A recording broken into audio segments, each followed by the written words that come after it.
할렐루야. 예, 우리 모두는 학창 시절의 추억이 있습니다. 소중했던 친구들이 있고요. 그리고 선생님들이 계십니다. 다 추억거리입니다. 그래 가끔 고등학교, 중고등학교 동창들을 만날 때면 서로 안부를 묻고 또 그 시절 이야기를 하고 꼭 빠지지 않는 것이 그 당시의 선생님들 이야기입니다. 분명히 좋은 기억을 가진 선생님도 있고 또 그렇지 못한 선생님도 있는 게 사실이죠. 그래도 이제는 모두가 다 추억과 그리움으로 남아 있습니다. 그래, 그분 아직 살아계시냐? 이렇게 서로 안부를 묻고 소식을 알아보곤 합니다. 그런데 이 선생님에 대한 이 호불호가 그 과목에 대한 호불호로 갈라지는 경우가 있습니다. 저의 경우가 그랬습니다. 물론 제가 전형적인 문과 체질이어서 수학이 좀 어렵기는 했지만 초등학교 때는 산수를 곧잘 했거든요. 근데 중학교 때부터 수학과 좀 멀어졌습니다.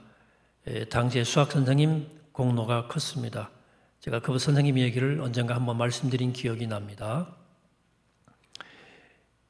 그분 이마에 주름이 굵은 주름이 있어서 젊은 선생님인데 별명이 번데기였습니다. 그래서 번데기 선생님이라고 우리가 뒤에서 놀렸죠. 까무잡잡하고 키는 작은 편인데 아주 당찬 체구입니다. 근데 그분이 제일 무서운 선생님이셨어요. 아주 체벌이 일상이고요. 문제 숙제 안 하면 그냥 무조건 손바닥 맞고 또 수업 시간에 문제 지목게 틀리면 또 터지고 또 기합받고 그렇습니다. 성적이 떨어지면 또 불러서 매맞고 그 반의 성적이 평균이 떨어지면 그 반 전체를 밖으로 집합시켜서 군대도 아닌데 일어났다 안 일어났다 얼차례 시키고 또 매도 맞고 그랬습니다. 그래 그 선생님이 교실에 들어올 때면 아이들이 잔뜩 겁을 집어먹었어요. 공포의 도가니였습니다. 지목해서 지목당하면 못 풀면 몽둥이니까. 근데 문제를 푸는데 한 번은 연거푸 틀렸어요. 한 번은 봐주시더라고. 두 번째 또 틀리니까 나와서 1시간 내내 엎드려 뻗치하고 있었어요. 그 친구. 손 드는 것도 아니고 엎드려 뻗치 1시간 내내 한 적도 있었습니다. 그래서인지 수학이라는 과목이 정말 싫었고 맞지 않으려고 숙제를 하긴 했는데 영 수학의 취미가 떨어져 버렸습니다. 반면에 국어 선생님은 참 따뜻했어요. 남성분이신 남자분인데 꼭 어머니 같았어요. 좋은 책, 좋은 시, 심지어 좋은 노랫말 가진 노래도 소개해 주시고 했는데 본인이 시를 낭독하기도 하고 또 본인이 노래도 불러주시기도 했습니다. 그래서 너무 몰두한 나머지 본인이 울컥해가지고 본인이 막 눈물도 흘리고 그러시더라고요. 또 이야기를 얼마나 재밌게 조근조근 잘하시는지 우리 귀에 쏙쏙 잘 들어왔습니다. 매사에 강제하는 법도 없고 야단치는 법도 없어서 간혹 우리가 버릇없게 대하기는 했지만 저를 포함해서 대부분의 아이들은 그 선생님을 매우 좋아했습니다. 그러셨는지 저는 국어 과목을 좋아했고 시나 문학이나 음악에 관심을 갖게 된 것도 같습니다. 당연히 중고교 시절 통틀어서 저는 저의 국어 성적은 늘 상위권이었습니다. 선생님이 좋으니까 국어가 더욱 좋아졌고 성적도 좋아졌습니다. 저희 이 경험이 중요했던 것은 권위라고 하는 것이 꼭 물리적인 힘에서 오는 것이 아니라는 사실을 깨달은 거죠. 이건 제가 목회하면서도 매우 많은 영감을 얻게 된 지점이기도 합니다. 오늘 그런 의미에서 오늘의 말씀의 주제는 권위라고 하는 주제로 말씀을 드리려고 합니다. 여러분, 권위라고 하는 것은 나이 많은 사람, 지위 높은 사람 혹은 권력진 사람이 가진 힘이 아니라 권위란 사람의 마음을 움직이게 하는 힘입니다. 왜? 마음으로 순종해야 진짜 따르는 것 아니겠습니까? 그런 의미에서 아까 말씀드린 수학 선생님이 겉으로는 권위 있는 선생님처럼 보이지만 또 국어 선생님은 전혀 권위 없어 보이지요? 그러나 진짜로 권위 있는 사람은 누굽니까? 누가 진짜 사람의 마음을 움직였나요? 여러분, 강한 힘으로 남을 강제하면 사람을 동원하거나 움직이도록 할 수는 있어요. 물적 힘이 세면. 그러나 사람의 마음을 움직일 수는 없죠. 여러분, 돈으로 사람을 움직일 수 있죠. 그 마음까지 움직일 수 있나요? 사람들은 그런 권위를 가진 사람들을 사실은 신뢰하지 않고 진정한 권위는 거기서 못 느끼는 거죠. 반면에 높은 취에 있지도 않고 또 큰 권력도 갖고 있지 않으면서 강제적인 힘을 쓰지 않는데도 어떤 거부할 수 없는 힘을 느끼게 만드는 사람들이 있습니다. 그들은 사람의 마음을 끌고 당기고 뭔가 마음을 움직이도록 하게 하는 힘이 있습니다. 왜 그럴까요? 그에게 권위가 있는 거예요. 진짜 권위. 여러분, 진짜 권위는 언제나 사람을 움직입니다. 설득하는 힘이 있습니다. 예수님이 바로 그런 분이셨습니다. 예수님 사람 모으신 적이 없습니다. 동원한 적이 없다고요. 사람들이 그냥 자발적으로 모여들었습니다. 말씀 들어보러 가자. 강요하지 않았으나 사람들이 저절로 움직인 것입니다. 구절절 설명하지 않으셨지만 사람들을 설득하는 힘이 있으셨어요.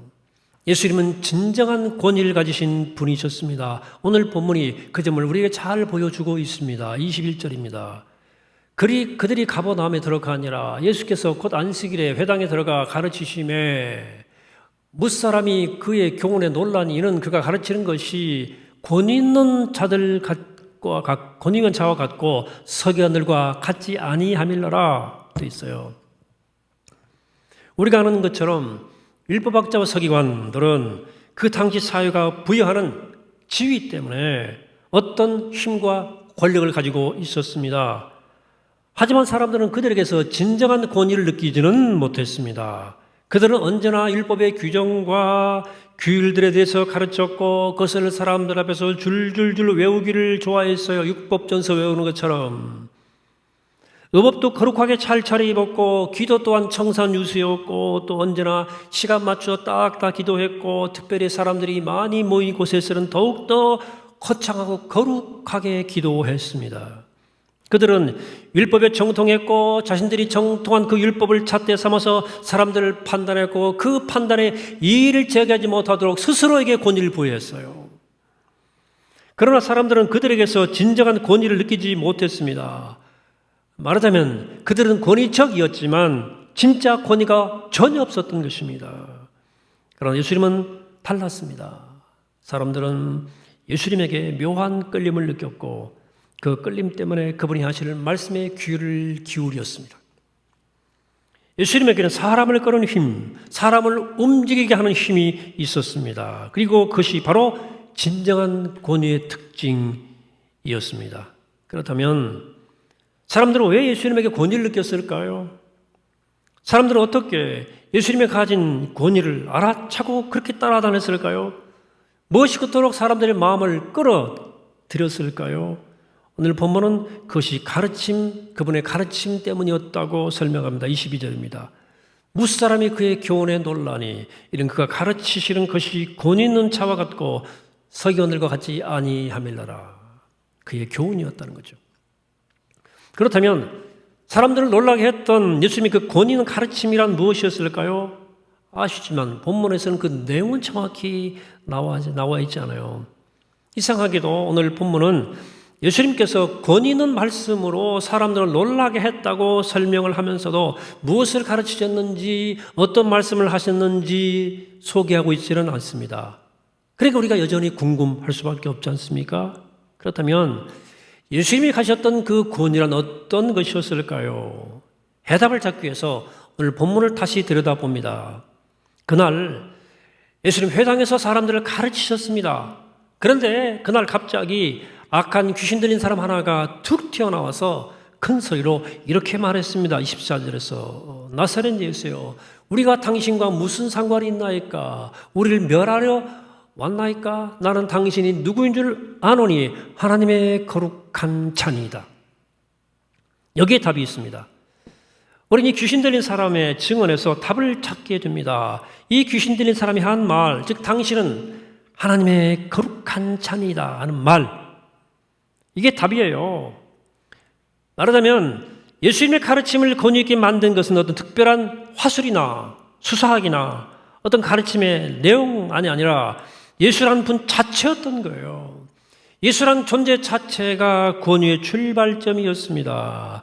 그분의 가르침이 권위 있었던 이유는 그분의 지식이나 어떤 말 솜씨 때문이 아닌 그분이란 존재 때문이었다는 얘기입니다. 귀신은 그 예수를 귀신같이 알아보았습니다. 예수님이 하나님이 보내신 거룩한 분이라는 것을, 그분이 누구라는 것을, 그분이 어떤 분이라는 것을 단박에 알아챘어요. 예수님의 권위는 그분이 하나님이 보내신 거룩한 분이란 그분의 그 거룩한 인격에 있었습니다. 이것은 제가 오랫동안 리더십 공부를 하면서 도달한 저의 결론이기도 합니다. 여러분, 리더십에 대한 수많은 책이 있어요. 무수한 이론들이 있습니다. 근데 베네딕트 리더십, 섬기는 리더십, 리더십 이론이 있는데 그 리더십에 대한 가장 전형적인 정의를 말하자면 그것은 리더십 이론의 대가인 존 맥스웰이라는 사람의 내린 정의가 가장 보편적 정의입니다. 그가 이렇게 말했습니다. Leadership is influence라고 했어요. influence, 영향력. 리더십은 영향력이다. 이렇게 정의를 내렸습니다. 굉장히 중요한 정의입니다. 리더는 영향을 행사하는 사람이란 뜻입니다. 그러니까 그 집단에서 가장 영향력 있는 사람이 리더십이라는 얘기입니다. 영향력이 있으니까 공동체를 움직이는 것 아니겠습니까? 그래서 우리 그리스도인들도 선한 영향력이라는 말을 자주 하지 않습니까? 그 표현 자체가 사실은 이 존 맥스웰이 처음 쓴 표현입니다. Leadership is influence. 그 외에도 리더십에 대한 수많은 이론들이 있어요. 제가 나름대로 공부도 하고 강의도 많이 했어요. 그런데 제가 도달한 결론은 이겁니다. 리더십은 정의대로 리더십은 리더 그 자신이다. Lead himself. 리더십은 그 사람이에요. 여러분, 리더가 무엇으로 공동체를 이끌어갑니까? 리더십은 기술이 아닙니다. 그건 기능이 아닙니다. 리더 그 사람이에요. 리더는 그 사람 됨으로 그 공동체를 이끌어가는 거예요. 사람들이 그 사람 말을 듣고 움직이는 것 같습니까? 아니에요. 사람들은 그 사람의 마음을 보고 움직이는 거예요. 마음이 보입니까? 그 사람을 보고 움직이는 거예요. 진정한 권위는 그의 사람됨에서 나오는 겁니다. 그래서 예수님의 권위는 예수님이 하나님이 보내신 거룩한 분이라고 하는 그분의 정체성에서 오는 거예요. 예수님의 권위는 하나님께로부터 오는 거룩한 권위였습니다.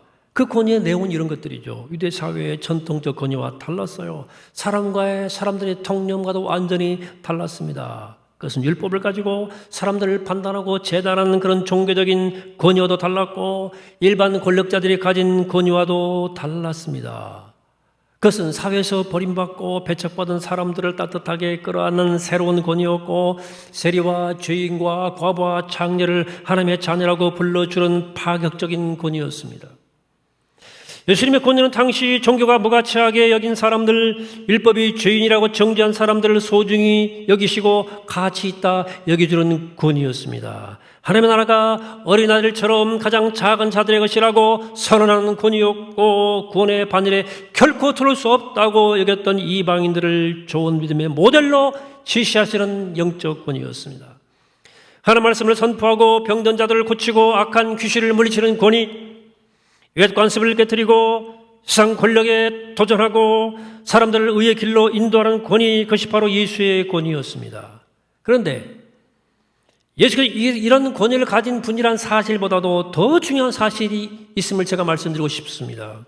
그것은 하나님께로부터 우리도 이런 권위를 부여받았다는 사실입니다. 이게 무슨 말입니까? 여러분, 우리도 예수님과 같은 권위를 부여받았다. 이런 사실이 하나님의 자녀로서 왕 같은 제사장으로서 이게 믿어집니까? 솔직히 우리에게 무슨 권위가 있습니까? 누가 우리 말을 듣습니까? 여러분 집에 자녀들이 여러분 말을 잘 듣습니까? 직장의 후배들이 또 교회 후배들이 내 말을 잘 듣습니까? 우리 권위 없음을 너무나 자주 경험해요. 말 안 듣잖아요. 다른 사람에게 좋은 영향을 끼치지도 못하고 상황을 좋게 만드는 힘도 없고 어려움을 딱 해결해내는 힘도 갖고 있지 못합니다. 그런 우리가 과연 하나님께로부터 어떤 권위를 부여받았다는 말입니까? 하나님이니까 가능하시지. 그러면 제가 지금 말씀드리는 얘기, 우리도 그 권위를 받았다는 말은 무슨 의미일까? 예를 들어 말씀을 드리겠습니다. 예를 들어서 설명하겠습니다. 아주 거칠고 폭력적인 장교 한 사람이 있었습니다. 우리나라 군인은 아니고 미국 장교의 예입니다. 36년 동안 거의 매일 술 마시고 사람들과 자주 싸웠어요. 그를 상관으로 만난 부대원들은 죽일 지경입니다. 최악의 지휘관입니다. 툭하면 막말이고 툭하면 폭력이었습니다. 악명 높은 군인이었습니다. 이 사람이 대령으로 진급하고 나서도 오랫동안 이 못된 기질을 못 버렸어요. 그러던 어느 날 그가 예수를 만납니다. 송두리째 그 인생이 송두리째 바뀌고 변화가 됩니다. 어느 날 인간의 성격 변화를 연구하는 한 정신의학 그룹이 이를 초청했습니다.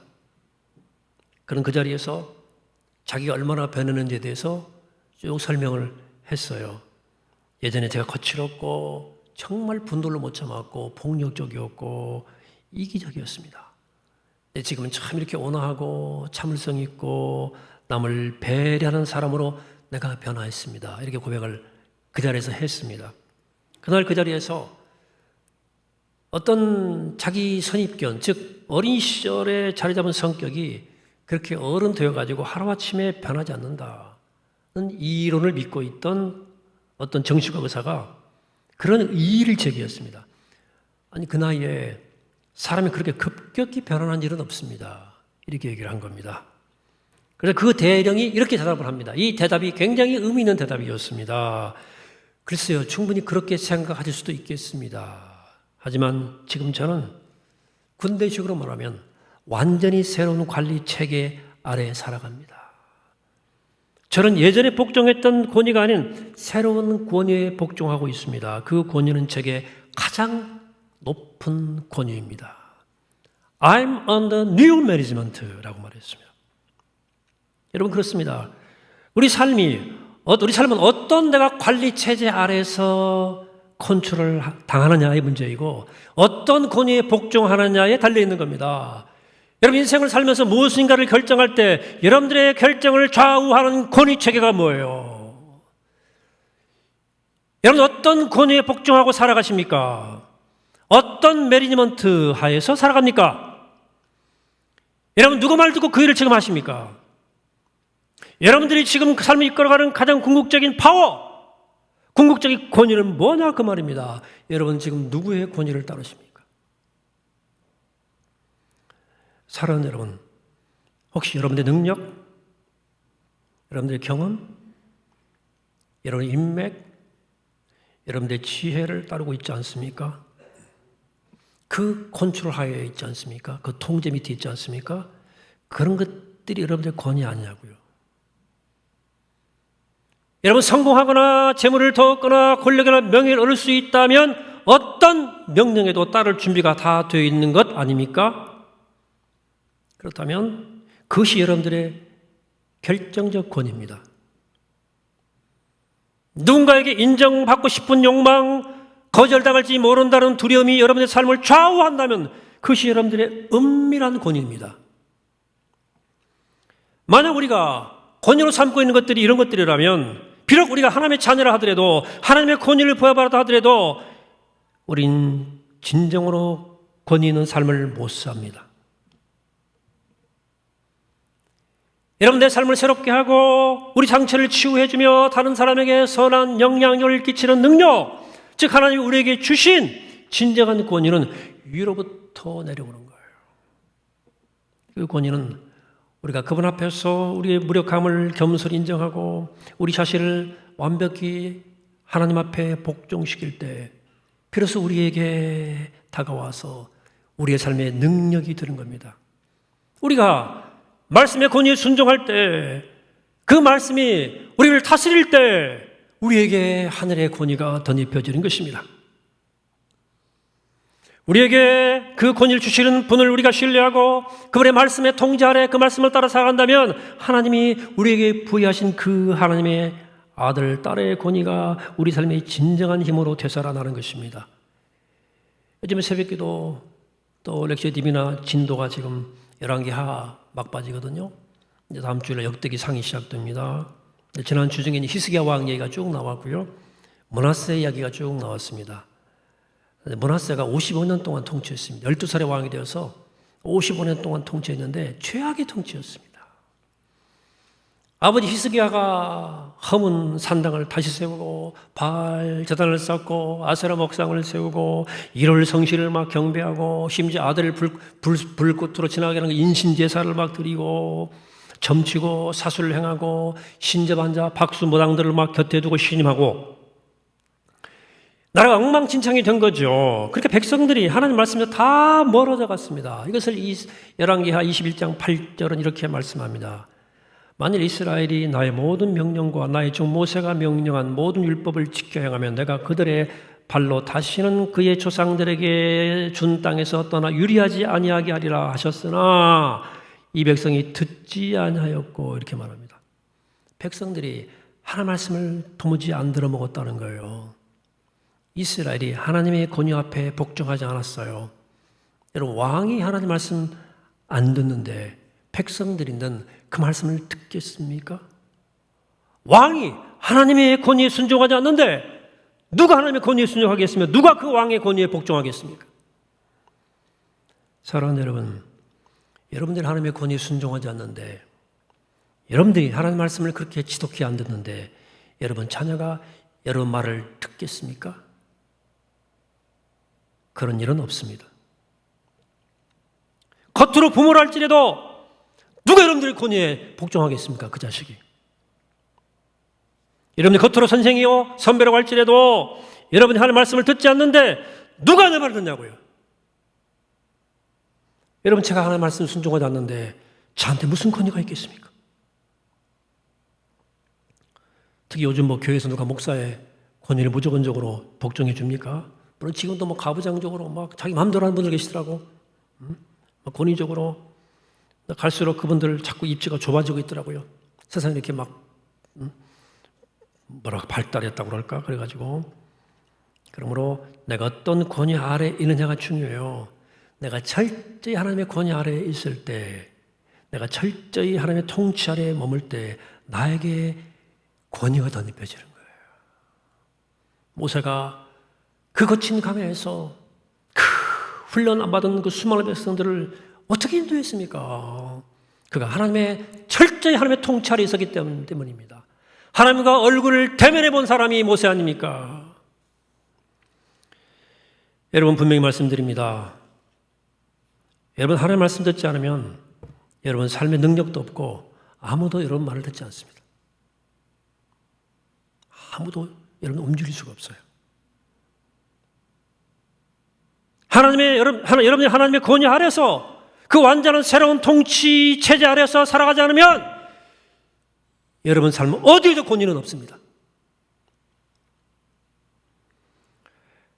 내가 나의 욕망과 계획, 세상의 지혜와 인맥에 좌지우지되고 있는데 그런 권위에 복종하고 있는데 무슨 영향력이 있겠습니까? 거룩한 영향력이 없습니다. 여러분 자녀들 각자 자기 길을 갈 것입니다. 세상에서 배운 대로 할 것입니다. 여러분 일터의 구성원들 각자 도성의 길을 갈 것입니다. 우리 교회 공동체도 각자 옳게 여기는 대로 각자 자기의 길을 가고 말 것입니다. 우리가 기억해야 할 것은 예수님의 권위는 하나님과의 깊은 일치에서 비롯되었다는 점입니다.